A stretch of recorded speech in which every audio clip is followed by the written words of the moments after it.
Welcome to my channel, or welcome back to my channel, whichever is true for you. This is More Than Borderline with B, that's me, and today we gonna talk about caring about what other people think about you. Stay tuned.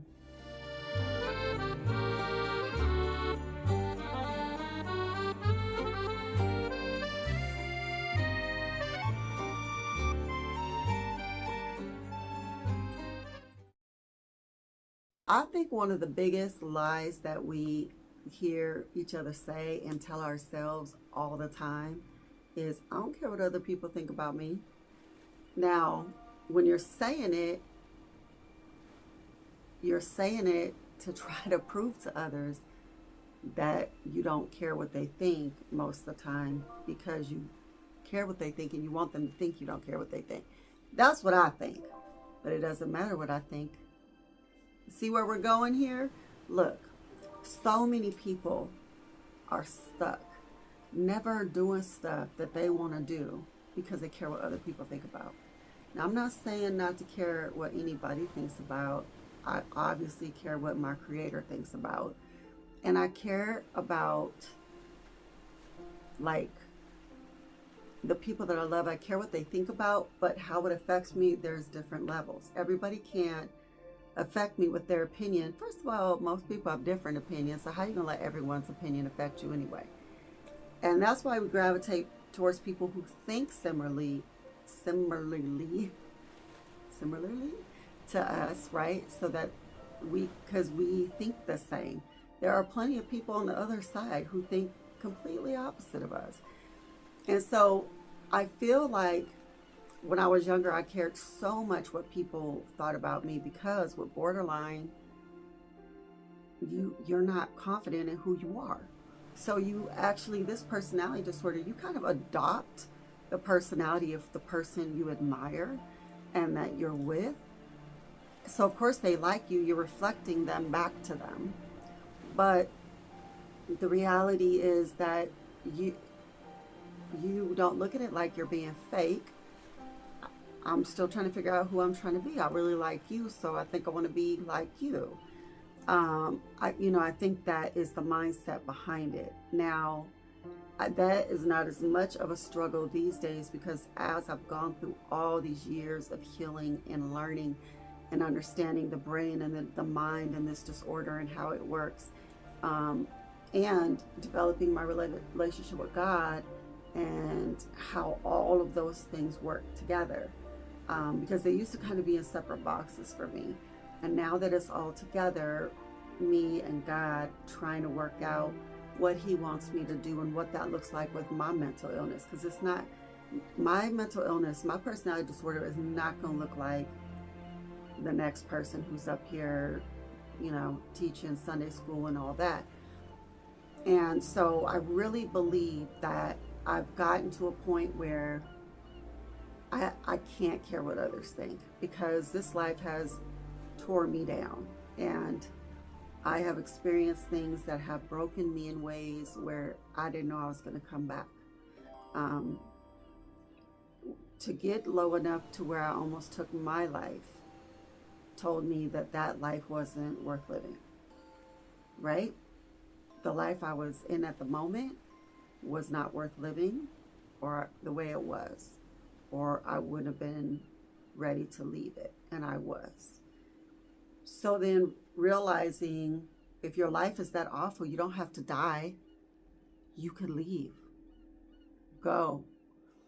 All these people who think they need to unalive themselves to get out of their situation, I promise you that's not true. Go, just go. Get on a train, get on a bus. I mean, I know that a lot of people have a problem with what I did. And this video's for you. I don't care. This isn't about you. It's not about any of you who have a problem with that. I'm talking to the person who is like, I think I'm ready to die. Where you really think this might have to be my way out. And I'm here to tell you, it's a big world out there. Go start a new life somewhere else. You could be dead to them. You ain't got to be dead to everybody else. Go start a new life somewhere. Like a Marvel universe. Just go be someone else somewhere else. Act like it's another universe, even though it's just another state. If I care what God says and I care what his word says, I'm not saying that I don't believe in accountability within that structure and that relationship and that public commitment that has been made by me as a Christian. What I'm saying is, for the people who want to decide, well, I think that it should look like this or sound like this, and you should have done this, you should have done that. You have never been in my situation.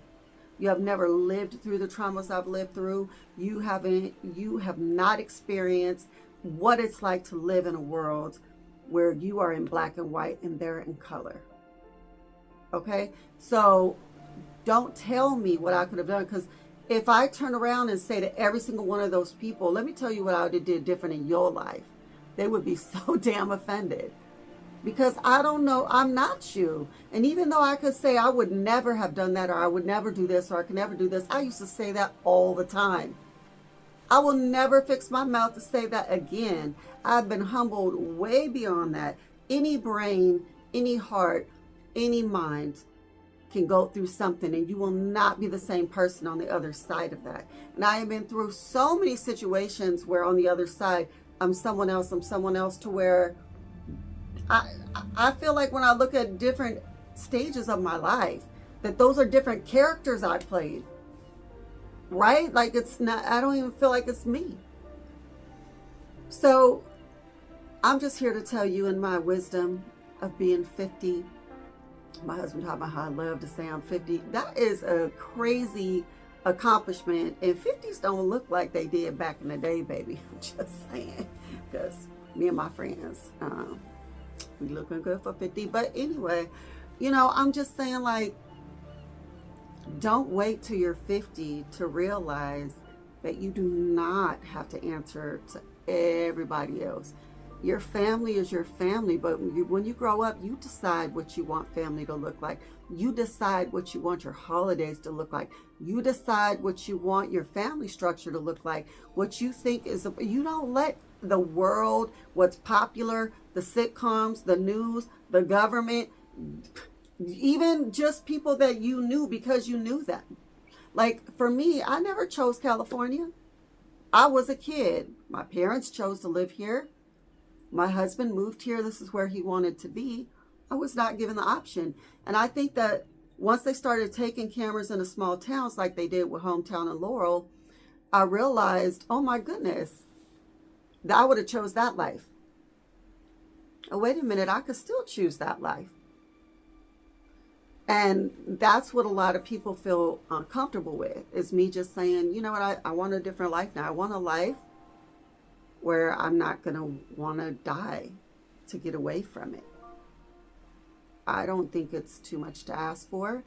And now on the other side of it, I might have lost a lot of people due to my decision, but I'm happier than I've ever been, because me and God are closer than we've ever been. Me and my husband are closer than we've ever been. Me and my mother are closer than we've ever been.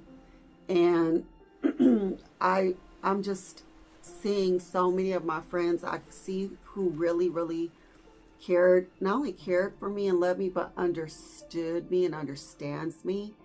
And that there's nothing I could ever do where they would back away from me, because they know my heart and they know who I am and they know my struggle. And for all of those who are watching this, I love you. Thank you. You mean the world to me, and you know who you are. And if those people who decided they didn't want to stand by me and they didn't even want to talk to me anymore, or they want to keep their distance and all that, for all those family members who did that, because only family members did that, I mean, I love you, but I'm not sad about it. I was sad about it. It's just less people that I need to pour energy into who actually weren't willing to be there for me back. And I don't do it so people could be there for me back, and I wouldn't have, like, cut you off. But if you want to leave, I mean, the door is a two-way door, So I'm good with where God has me and with who he has me here with. And that's okay. You know what I mean?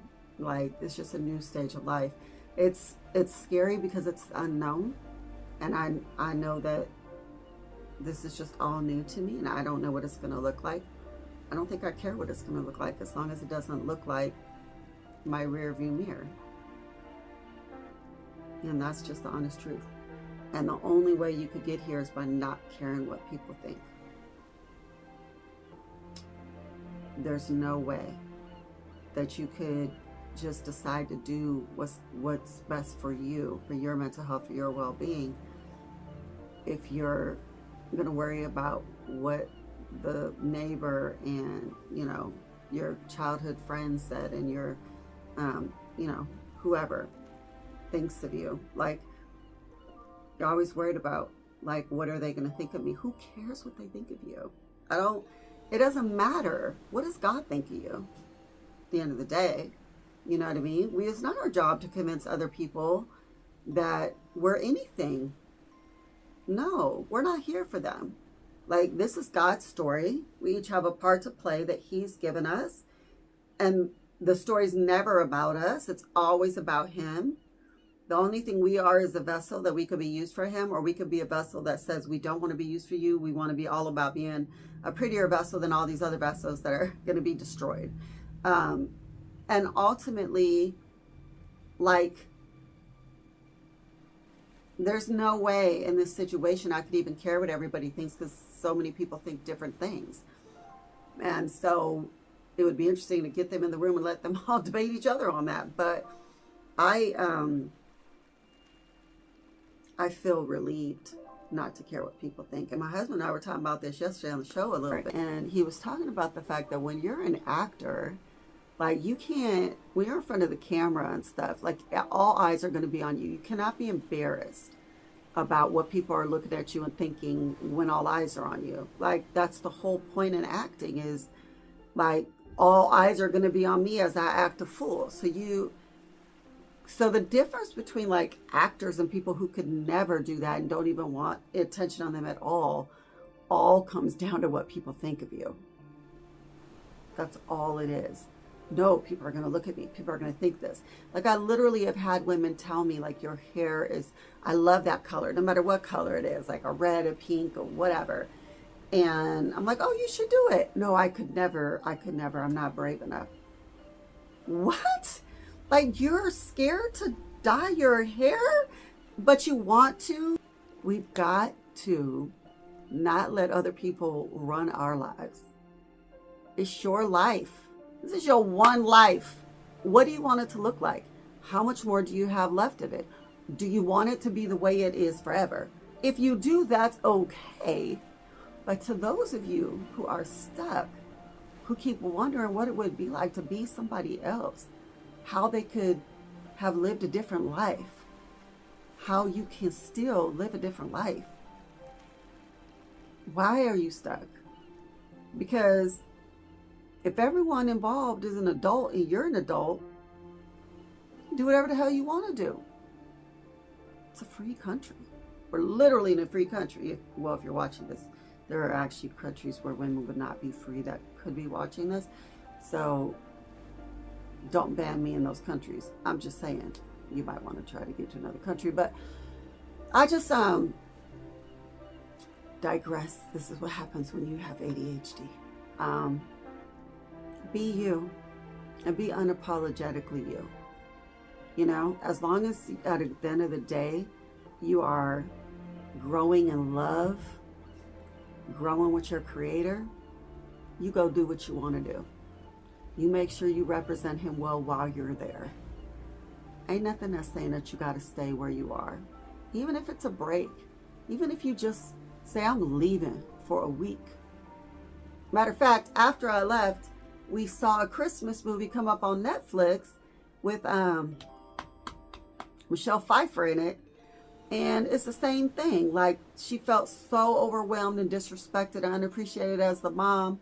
And they forgot her accidentally. When they came home, she was gone. Like, gone. Like, just drove. she drove to her favorite show, which is funny because I had just driven to my favorite show, which was Laurel. And she actually went to like a talk show in Hollywood from wherever she was. But yeah, so I'm not the only one who's thinking this way, or they wouldn't have just released a whole movie about it, right? So I know that what I did was crazy. And I'll be going back to Mississippi. My dog is growling and barking at me. What? She didn't like me saying that at all. Hopefully with the love of my life that he'll be by my side and we'll just be doing this YouTube thing. And then y'all gonna see me on the show and I'm gonna be like, yeah! And then you guys will share that moment with me. But until then, just wanted to share with you guys what I was thinking about. I guess my dog needs my attention, so I better go see what she wants. See y'all next time.